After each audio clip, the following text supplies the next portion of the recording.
यहाँ पे स्पष्ट हम क्लियर कट बता देने वाले हैं कि आपको जो सिलेक्शन का प्रोसीजर होगा, जो मेगा सूची होगा, वो उसका जो अंक है वो किस तरीके से कैलकुलेट किया जाएगा। तो देख लीजिए, फार्मूला 4 से बड़ा कन्फ्यूजन था कि जो लोग सीबीएसई बोर्ड से दिए हैं या फिर बीआईसी बोर्ड से दिए हैं, बीएसईबी से हैं, उनके लिए क्या क्या यहाँ पे खास होने वाला है। तो यहाँ पे देख लीजिए, सारा चीज़ स्पष्ट कहा गया है। देखिए, कन्फ्यूजन में नहीं पड़ना है और इसको अगर डिटेल से समझते हैं बारीकी से तो आपको सारा क्लियर डाउट हो जाएगा। ठीक है, अब यहाँ पे सबसे बड़ी बात है कि पहला सीबीएसई बोर्ड के लिए यहाँ पे परसेंटेज कैलकुलेशन मेथड यहाँ पे कहा जा रहा है। Hi, welcome back to this channel. दोस्तों, काफ़ी दिनों से मैं देख रहा हूँ कि काफ़ी स्टूडेंट हैं वो मतलब कि डाइवर्ट हो चुके हैं, सही इन्फॉर्मेशन उनको नहीं मिल रहा है। एलआरसी की तरफ से आज हम बात करने वाले हैं अमीन का जो एक वैकेंसी आया हुआ है, उसमें काफ़ी लोग कंफ्यूज्ड हैं। कुछ लोग का कहना है कि मेरिट लिस्ट कैसे बनेगा, कुछ लोग का कहना है कि प्रीवियस ईयर का कुछ आपके पास में कंटेंट है तो आप बताइए। कुछ लोग ये कह रहे हैं कि कट ऑफ कितना जाएगा, क्या मेरा फॉर्म रिजेक्ट हो जाएगा। तो कम्प्लीटली आपके लिए ऑफिशियली हम यहाँ पे सारी चीज़ों को इकट्ठा कर चुके हैं, आपके कहीं नहीं मिलेगा।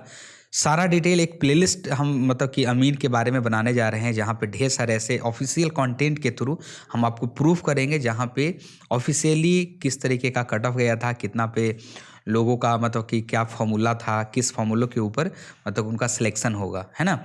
जो सीबीएसई बोर्ड से हैं, बिहार बोर्ड से हैं, उनका फॉर्मूला कैलकुलेशन कैसे होगा, किस तरीके से परसेंटेज निकलेगा, वो सारा चीज़ हम डिटेल एक ऑफिशियली नोटिस के थ्रू हम दिखाने वाले हैं, जो प्रीवियस 2019 का वैकेंसी में जो सारा चीज़ अप्लाई हुआ था। ठीक है, तो चलिए वीडियो को शुरू करते हैं। जो लोग इंटरेस्टेड हैं वीडियो को लास्ट तक देखेंगे, जो लोग इंटरेस्टेड नहीं हैं वीडियो को यहीं पर स्किप कर दीजिए, क्योंकि आपको कोई फ़ायदा नहीं होने वाला है। आप अगर हमारा भला करना चाहते हैं तो इस वीडियो को उन तक शेयर कर दीजिए जो जिनको इसकी ज़रूरत है। तो चलिए, without investing time, let's get start.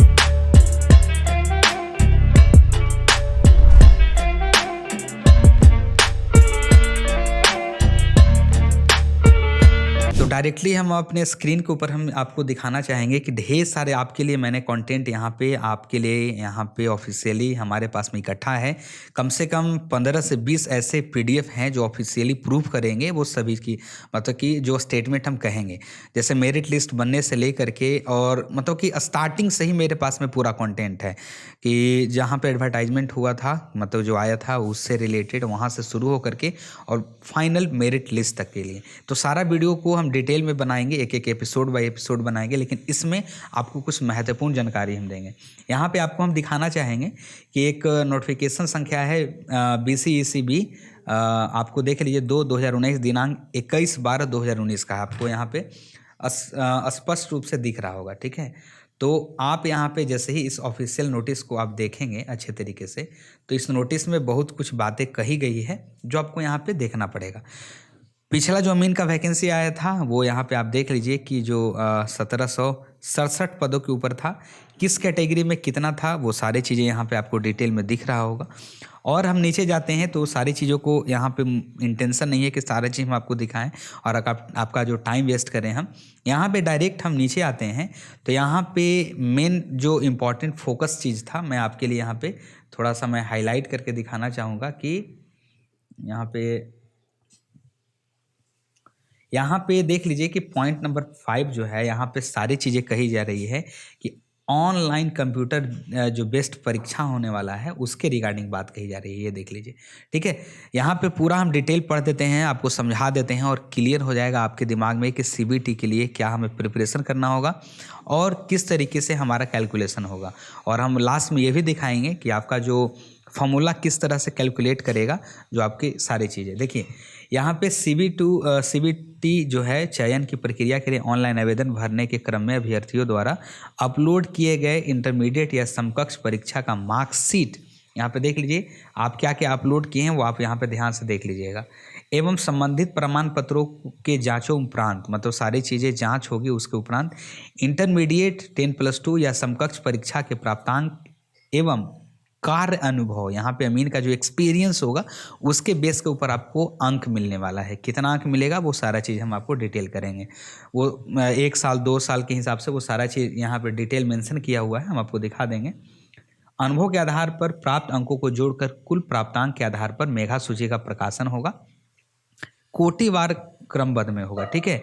इसमें कुल रिक्तियों के लगभग में 10 गुना अभ्यर्थियों को ऑनलाइन कंप्यूटर बेस्ड सीबीटी परीक्षा चयनित किया जाएगा। ये जो भी स्टेटमेंट हम आपको बता रहे हैं 2019 का है, उसके बेस पे ही ये सारी चीज़ें होने वाली है, ठीक है। आपको देख लीजिएगा, थोड़ा बहुत इधर उधर होगा, है ना, लेकिन सेम एग्जैक्ट आपको कुछ 90% यही मिलेगा। 10% चेंज रहेंगे जो आपको दिख जाएगा, ठीक है। तो यहाँ पे ये सारी चीज़ें देख लीजिए। और यहाँ पे इंटरमीडिएट कुल रिक्तियों के 10 गुना का, आप जो भी रिक्तियाँ हैं उसका 10 गुना का रिजल्ट दिया जाएगा। ऑनलाइन कंप्यूटर जो बेस्ट परीक्षा होगा उसके मतलब के लिए सिलेक्ट होंगे वो लोग, ठीक है। और यहाँ पे एक चीज़ और कही जा रही है, देख के चलिए, यहाँ पे सेकंड पैराग्राफ में हम नोट में आप पढ़ देते हैं। राज्य सरकार के अधीन अनुभव प्राप्त अमीनों को उनके कार्य अनुभव के आधार पर अंक दिए जाएंगे। अनुभव के लिए अधिकतम 25 अंक होंगे तथा प्रति वर्ष के अनुभव के लिए 5 अंक दिए जाएंगे। जैसे कि एक साल अगर आप लोगों ने कहीं पे सरकारी अमीन के थ्रू कहीं पे काम किया है तो उसके लिए आपको 5 अंक दिए जाएंगे, किसी भी कार्यालय में अगर आप काम किए हैं या कहीं पे भी, तो ठीक है। उसके हिसाब से 2 साल का है या 3 साल का है उसके अकॉर्डिंग। परंतु यह कि कार्य अनुभव की गणना कैलेंडर वर्ष के अनुसार की जाएगी एवं एक कैलेंडर वर्ष में 6 माह से अधिक के अनुभव को 1 वर्ष एवं 6 माह से कम अनुभव को शून्य माना जाएगा। यहाँ पे स्पष्ट समझ लीजिए क्या कह रहा है कि अगर आपके पास में ये जो कह रहा है कि हम कैलेंडर जो उनका चलता है सरकारी उसके अकॉर्डिंग, अगर जिनका मतलब कि मान के चलिए कि यहाँ पे 6 मंथ का आपको अनुभव है, ठीक है, या 6 मंथ से ऊपर है, ठीक है, तो उनको 1 वर्ष की अवधि में उनको सिलेक्ट कर लिया जाएगा, ठीक है। और जो लोग 6 मंथ से नीचे हैं उनको यहाँ पे शून्य मतलब कि 0 काउंट किया जाएगा, ठीक है। इस डिटेल में आपको कुछ और नहीं है, वो सारा चीज़ें रजिस्ट्रेशन के लिए है। अब यहाँ पे आपको हम दिखाना चाहेंगे कि सेकेंड जो नोटिस है वो देख लीजिए। सेकेंड नोटिस है 20/3/2021 को आया हुआ है, आप देख सकते हैं यहाँ पे देख सकते हैं। और इस नोटिस में काफ़ी सारी चीज़ें हैं जो आपको हम बता देंगे, मतलब कि जो लोग बिहार बोर्ड से हैं या फिर सीबीएसई वाले हैं या फिर आईसीबी, मतलब कि जो अलग अलग बोर्ड से यहाँ पे आते हैं जो एग्ज़ाम दिए हैं उनके लिए यहाँ पे स्पष्ट हम क्लियर कट बता देने वाले हैं कि आपको जो सिलेक्शन का प्रोसीजर होगा, जो मेगा सूची होगा, वो उसका जो अंक है वो किस तरीके से कैलकुलेट किया जाएगा। तो देख लीजिए, formula for short listing of candidate यहाँ पे स्पष्ट कहा जा रहा है, यहाँ पे देख लीजिए। तो यहाँ पे आपको ध्यान देना है कि जो फॉर्मूला का यूज करने वाले थे 2019 में या फिर 2020 में 2000 इसमें होगा 2022 में, तो उसमें क्या होगा 2019 और 2022 में काफ़ी कुछ चेंज आपको देखने को नहीं मिलेगा, थोड़ा बहुत का अंतर रहेगा, ठीक है। तो यहाँ पे देख के चलिए कि the weightage of marks obtain in intermediate 10+2 या फिर इक्विवेलेंट एग्जामिनेशंस, आप 10+2 या फिर उसके समकक्ष में जो भी आपके एग्जामिनेशंस होंगे, एंड वर्क एक्सपीरियंस, यहाँ पे स्पष्ट कहा जा रहा है अगर आप वर्क एक्सपीरियंस आपके पास में है तो उसके अकॉर्डिंग ही कैंडिडेट को 75-25 के रेशियो में आपका मार्क्स बनेगा, ठीक है। अब यहाँ पे मार्क्स के अकॉर्डिंग अगर बताया जा रहा है कि किस तरीके से कैलकुलेट करेंगे, तो कैलकुलेशन फॉर्मूला यहाँ पे आप लोग देख लीजिए कि टोटल मार्क्स बराबर आपका जो टोटल मार्क्स कैसे आएगा, परसेंटेज इन इंटरमीडिएट या इक्विवेलेंट, आपके जितने भी आपको जो समकक्ष जो भी आपके डिग्री है उसके अकॉर्डिंग यहाँ पे उसको मल्टीप्लाई किया जाएगा 0.75 से, प्लस में आपको किया जाएगा marks for number of year in अमीन सर्विसेज एक्सपीरियंस। मतलब कि यहाँ पे स्पष्ट हो गया कि आपका जो इंटरमीडिएट है या फिर उससे समकक्ष है वो आपका उसमें रहेगा, मतलब कि जो परसेंटेज उसको मल्टीप्लाई करना होगा 0.75 से, उसमें प्लस करना होगा आपका जो एक्सपीरियंस है अमीन का, उसको आप जोड़ दीजिएगा, ठीक है। यहाँ पे एग्जाम्पल भी दिया हुआ है, आप लोग अच्छे तरीके से एग्जाम्पल भी चेक कर सकते हो, ठीक है। यहाँ पे देख लीजिए एक्सपीरियंस के हिसाब से दिया जा रहा है नंबर, अमीन का जो अनुभव है 1 साल के लिए 5 मार्क्स, 2 साल के लिए 10 मार्क्स, और 3 साल के लिए 15 मार्क्स, और 4 साल के लिए 20, और 5 से अधिक के लिए 25, मतलब कि 5 से अधिक भी हैं तो आपको मैक्सिमम 25 मार्क्स ही आपको वेटेज दिया जाएगा, इससे ज़्यादा आपको नहीं मिलेगा। ऐसा नहीं है कि आप लोग 10 साल कर लिए हैं तो उनको ज़्यादा मिलेगा, नहीं, 5 से अगर जैसे ही 5+ जाते हैं तो उनको टोटल जो नंबर ऑफ मैक्सिमम नंबर होगा 25 मार्क्स का ही मिलेगा, ठीक है। ये देख लीजिए। अब यहाँ पे एक एग्जाम्पल के थ्रू देख लीजिए कि समझ लेना है कि टोटल मार्क्स कैसे, मान के चलिए किसी का परसेंटेज आता है 80, उसको मल्टीप्लाई किया गया है 0.75 से, जैसे कि 80 है, 80 को मल्टीप्लाई किया गया है 0.75 से, और उसमें प्लस किया गया है एक्सपीरियंस, जैसे कि आपको 2 सालों का अनुभव है तो इसमें आपको 10 जोड़ दिया गया है, बराबर जो आएगा आप यहाँ पे 70 दिया हुआ है, आपका 70 नंबर जो आया वो फाइनल नंबर आपको, ठीक है, फाइनल मेरिट में आपका इंक्लूड किया जाएगा। अब यहाँ पे देख के चलिए, जो सबसे बड़ा कन्फ्यूजन था कि जो लोग सीबीएसई बोर्ड से दिए हैं या फिर बीआईसी बोर्ड से दिए हैं, बीएसईबी से हैं, उनके लिए क्या यहाँ पे खास होने वाला है। तो यहाँ पे देख लीजिए, सारा चीज़ स्पष्ट कहा गया है। देखिए, कन्फ्यूजन में नहीं पढ़ना है, और इसको अगर डिटेल से समझते हैं बारीकी से तो आपको सारा क्लियर डाउट हो जाएगा, ठीक है। अब यहाँ पे सबसे बड़ी बात है कि पहला सीबीएसई बोर्ड के लिए यहाँ पे परसेंटेज कैलकुलेशन मेथड यहाँ पे कहा जा रहा है कि as per norms of CBSE percentage was calculated by taken marks of English and highest marks of other 4 subject. यहाँ पे ये कहा जा रहा है कि सीबीएसई वाले जो लोग हैं वो लोग ध्यान से देख लीजिए, आपका जो इंग्लिश का मार्क्स होगा, यहाँ पे देख लीजिए इंग्लिश का जो मार्क्स होगा, एंड इंग्लिश तो रहेगा ही कंपलसरी, और उसमें अदर 4 सब्जेक्ट रहेंगे। अदर 4 सब्जेक्ट में जो सबसे ज़्यादा हाईएस्ट मार्क्स के रहेंगे उनको यहाँ पे ऐड किया जाएगा, ठीक है, उसके हिसाब से आपका कैलकुलेशन होगा, ठीक है। अब यहाँ पे बीएसईबी के लिए कहा जा रहा है कि if candidate passing year is before 2009, 2000 से पहले जो थे, ठीक है, then percentage was calculated by adding all marks of main subject excluding additional and vocational subject and thereafter by dividing the total marks with 9। देखिए, आपके यहाँ पे थोड़ा सा कन्फ्यूजन नहीं होना है। 2009 वाले को कहा जा रहा है कि 2009 से जो पहले हैं, ठीक है, उसमें क्या कहा जा रहा है कि adding all marks of main subject, जो आपका जो मेन सब्जेक्ट होता है उसको जोड़ा जाएगा, एक्सक्लूडिंग जितने भी अतिरिक्त एडिशनल जो सब्जेक्ट होते हैं उसको बाहर कर दिया जाएगा, एंड वोकेशनल भी जो होते हैं उसको भी बाहर कर दिया जाएगा।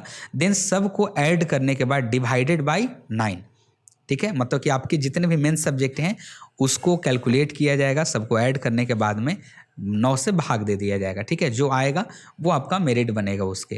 जैसे मान के चलिए कि किसी स्टूडेंट का मार्क्स जैसे कि हम यहाँ पे लिख देते हैं, जैसे कि उनका जैसे मैथ में हो गया, मैथ में मान के चलिए कि 80 नंबर आया है ना, और एसएससी में जैसे मान के चलिए कि 70 नंबर आया, ठीक है, साइंस में मान के चलिए कि उनका 60 नंबर आया, प्लस में हिंदी में आया, ठीक है, 40 नंबर, संस्कृत में आया। तो इस तरीके से जो नंबर्स इंक्लूड होंगे वो सबको ऐड किया जाएगा, ठीक है, जोड़ दिया जाएगा। जोड़ने के बाद आपको डिवाइडेड बाय 9 कर दिया जाएगा, मतलब 9 से भाग दे देंगे, तो जो आपका मेरिट बनेगा वो आपके फाइनल मेरिट लिस्ट के लिए वो एप्लीकेबल होगा। अब वहीं पे जो आईसीएसई बोर्ड से होंगे उनके लिए काफ़ी नोटिफिकेशन काफ़ी हेल्पफुल होगा। जो लोग होंगे वो केयरफुली इसको देख लीजिएगा। As per norms of ICSE percentage wise calculated by taken marks of English, and same चीज़ वही कही जा रही है, लेकिन यहाँ पे एक सब्जेक्ट यहाँ पे घटा दिया गया। उसमें सीबीएसई वाले में कितना था, 4 सब्जेक्ट था, और आईसीएसई वाले में क्या है कि 3 सब्जेक्ट को ही कैलकुलेट किया जाएगा, इंग्लिश प्लस 3 सब्जेक्ट, ठीक है।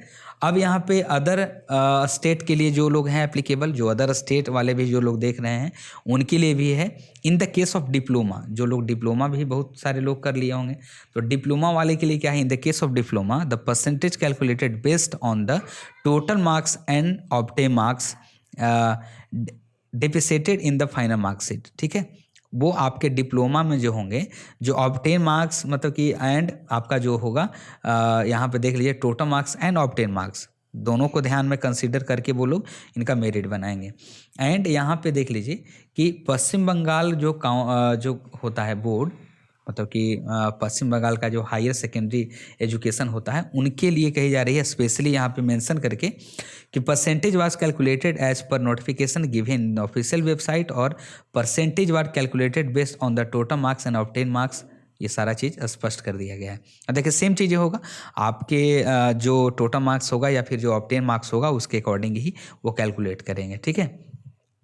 बहुत सारे लोगों का यहाँ पे कन्फ्यूजन होता था कि CGPA वाले को क्या होगा, CGPA का जो कैलकुलेशन होता है वो किस तरीके से होगा। अलग अलग कमेंट में अलग अलग तरह के सोर्स से मुझे इन्फॉर्मेशन मिला, तो यहाँ पे देख लीजिए CGPA का कोई यहाँ पे एक्स्ट्रा आपको कुछ सोचना नहीं है। Percentage wise calculated if formula is given in certificate. CGPA वाले का जो सर्टिफिकेट होता है उनके सर्टिफिकेट पे ही फॉर्मूला लिखा हुआ रहता है कि अगर आपको किस तरीके से अगर आपको निकालना है परसेंटेज तो आप यहाँ पे निकाल सकते हैं। वो CBSE बोर्ड के हर एक आपको मार्कशीट पे वो दिख जाएगा, या भी जो भी सारी चीज़ें होती हैं, या फिर प्रोविजनल पे, मार्कशीट पे, सारी चीज़ें पे वहाँ पे सारी चीज़ें नोट करके या पे कहीं पे साइड में लिखा हुआ रहता है, या पीछे में भी कहीं पे भी आप लोग देख लीजिएगा वहाँ पे होता है। ठीक है, ITI लोगों के लिए क्या है बेनिफिट मिलेगा, ITI का जो परसेंटेज होगा उसको कैसे होगा, तो percentage wise calculated based on the total marks and obtain marks in ITI marksheet. Same चीज़, मतलब कि यहाँ पे क्लियर कट हो गया है कि जितने भी ऑफिशियली आपके मेरिट लिस्ट बनेंगे इस लेटर के अकॉर्डिंग, जो 2019 का था वो इस तरह से बनने वाले हैं। इस बार का क्या होगा, टोटली कंप्लीट डिटेल यहाँ पे निकल के आ जाएगा कुछ ही दिनों में। ठीक है, और भी ढेर सारे वीडियोज हैं, कट ऑफ कितना रहा है, कितने लोग रिजेक्ट हुए हैं, क्या रीज़न रहा है रिजेक्ट होने का, या तो फिर कितने लोग सिलेक्ट हुए थे CBT के लिए, और बहुत सारी चीज़ें हैं यहाँ पे। ठीक है, जो लोग 2019 में पास आउट किए थे, अगर उनका कोई रजिस्ट्रेशन नंबर है, या फिर रजिस्ट्रेशन नंबर तो मेरे पास भी है, हम उसका स्कोर दिखा देंगे। ठीक है, लेकिन अगली वीडियो में, ये वीडियो काफ़ी लंबा हो जाएगा, अगर हम एक ही वीडियो में सारा डिटेल देंगे तो आप लोग भी बोर हो जाइएगा, और मतलब कि ये बताते बताते थक जाएंगे, क्योंकि कंटेंट ढेर सारा है। ठीक है, तो एक प्लेलिस्ट के लिए आपको सारा मिल जाएगा। तो रेगुलर इस तरह से अगर आप लोग वीडियो देखना चाहते हैं और इसका पूरा डिटेल एनालिसिस चाहते हो तो प्लीज़ सब्सक्राइब कर लीजिएगा चैनल को, वीडियो को लाइक करिएगा, कमेंट कर लीजिएगा। जो लोग अभी तक कन्फ्यूजन में हैं, जो भी आपका सवाल है कमेंट करके बता दीजिएगा, और नेक्स्ट वीडियो के लिए आप लोग इंतज़ार करिएगा, बेल नोटिफिकेशन सब्सक्राइब कर लीजिए, ताकि आने वाले टाइम में हम भी मोटिवेट होकर के इस तरह का काम करें। ठीक है, नेक्स्ट वीडियो और डेडिकेटेड होगा, बेहतर तरीके से हम बनाएंगे। और ये जो ऑफिशियल नोटिफिकेशन है, ये नहीं समझना है कि ये फेक है या फिर कहीं से कुछ, ये सारी चीज़ें ऑफिशियल है। आपको लास्ट में हम बता देंगे कि इसका जो सोर्स है आपको कहाँ से मिलेगा, ऑफिशियली वेबसाइट, वो सारा चीज़ हम बता देंगे। ठीक है, तो यहाँ तक वीडियो देखने के लिए आपका थैंक यू सो मच, और इसी तरह का कंटेंट देखने के लिए please subscribe this channel, like this video, और इसको शेयर कर दीजिए अलग अलग लोगों के ग्रुप में, उनके पास में, ताकि उनको भी कन्फ्यूजन ना रहे। और भी ढेर सारा सीरीज आ रहा है मीन के ऊपर, तो चैनल को सब्सक्राइब करके बेल नोटिफिकेशन को ऑन कर लीजिएगा, ताकि हम भी मोटिवेट होकर काम करें। मिलते हैं ऐसे नेक्स्ट वीडियो में, तब तक के लिए thank you so much and good bye.